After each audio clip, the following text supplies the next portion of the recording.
আচ্ছা, একটা প্রশ্ন দিয়ে শুরু করি।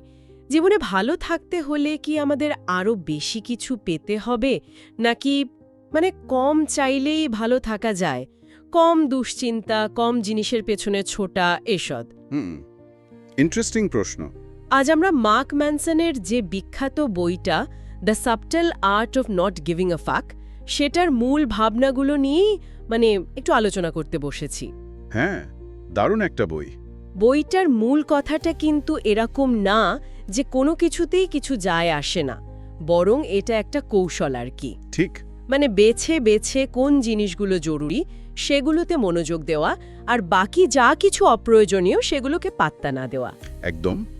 এটা উদাসীনতা নয়, বরং প্রায়োরিটি সেট করা। আজকের আলোচনায় আমরা চেষ্টা করব বইয়ের সবচেয়ে কাজের দিকগুলো তুলে ধরতে, যেগুলো হয়তো আমাদের নিজেদের জীবনের ফোকাস ঠিক করতে একটু সাহায্য করতে পারে। অবশ্যই। আর এই বইয়ের একটা খুব জরুরি দিক হলো ওই যে অ্যাংজাইটি লুপ বা দুশ্চিন্তার চক্র, সেটা থেকে বের হওয়ার রাস্তা দেখানো। অ্যাংজাইটি লুপ ব্যাপারটা কি রকম? ধরুন, আমাদের কোনো কারণে খারাপ লাগছে, তারপর আমরা ভাবি, আরে আমার তো খারাপ লাগা উচিত না। ব্যাস, ওই খারাপ লাগার জন্য আরো বেশি খারাপ লাগতে শুরু করে। ওহ আচ্ছা, খারাপ লাগার জন্য খারাপ লাগা। ঠিক, একটা দুষ্ট চক্র আর কি। লেখক বলছেন কি, এই নেতিবাচক অনুভূতিগুলো দুঃখ, রাগ, ভয়, এগুলোকে অস্বীকার করার দরকার নেই। এগুলো আসবেই, বরং সেগুলোকে স্বীকার করে নিতে হবে। মেনে নিতে হবে যে হ্যাঁ, আমার খারাপ লাগছে, আর তারপর ফোকাস করতে হবে সেদিকে যা আমরা আসলে কন্ট্রোল করতে পারি। তার অনুভূতিটা মেনে নিয়ে অ্যাকশনের দিকে যাওয়া। একদম।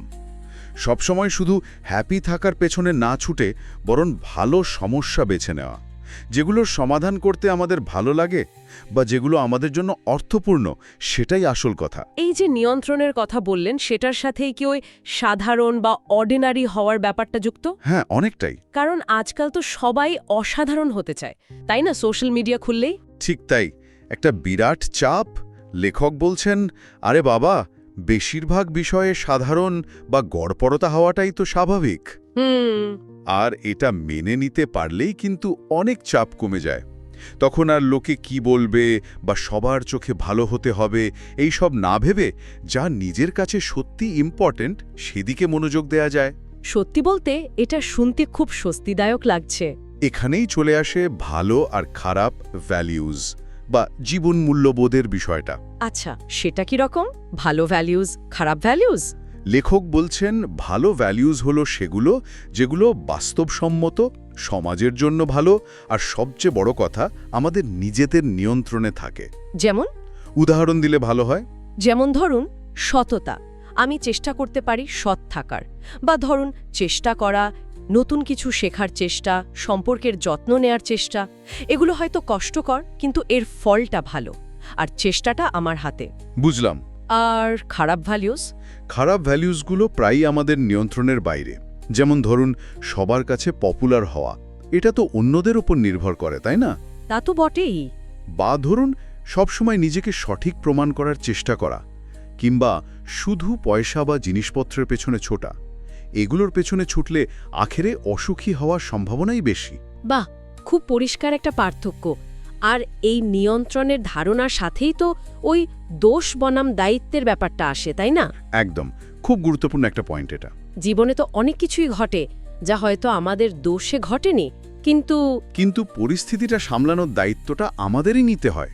অন্যের উপর দোষ চাপিয়ে বসে থাকলে তো লাভ নেই। ঠিক, নিজের প্রতিক্রিয়াটা কি হবে সেটার দায়িত্ব নেওয়া। হ্যাঁ, এটাই আসল পাওয়ার।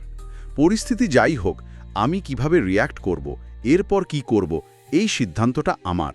অন্যের ঘাড়ে দোষ চাপানো বা ভাগ্যকে দোষ দেওয়ার চেয়ে এটা অনেক বেশি শক্তিশালী একটা জায়গা। আর এই দায়িত্ব নেওয়ার মানসিকতা থেকেই কি ওই ডু সামথিং নীতিটা আসে? ঠিক ধরেছেন, ডু সামথিং নীতি। অনেক সময় আমরা ভাবি মুড আসুক বা ইন্সপিরেশন আসুক, তারপর কাজটা শুরু করব।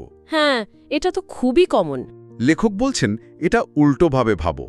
ইন্সপিরেশনের জন্য অপেক্ষা করো না, জাস্ট খুব ছোট হলেও একটা কাজ শুরু করে দাও।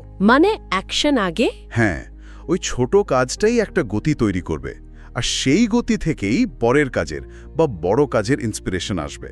অ্যাকশন নিজেই মোটিভেশন তৈরি করে। বাহ, এটা তো দারুণ আইডিয়া। ব্যায়াম করতে ইচ্ছে করছে না, কিন্তু ঠিক করলেন শুধু 5 মিনিট হাঁটবেন। একদম।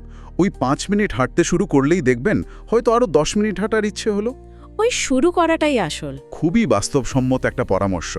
আর এই যে নিজের শক্তি, সময় কোথায় কাজে লাগাবো, সেই সচেতনতার সাথেই তো না বলতে পারার গুরুত্বটা চলে আসে। অবশ্যই।